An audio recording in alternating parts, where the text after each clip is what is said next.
क्षेत्रज्ञम् चापि माम् विद्धि सर्वक्षेत्रेषु भारत। क्षेत्रक्षेत्रज्ञयोर्ज्ञानम् यत्तज्ज्ञानम् मतम् मम।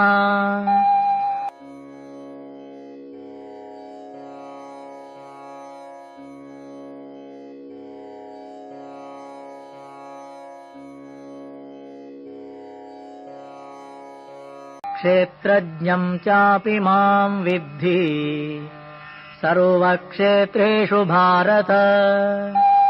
क्षेत्रक्षेत्रज्ञयोर्ज्ञानम् यत्तज्ज्ञानम् मतम् मम।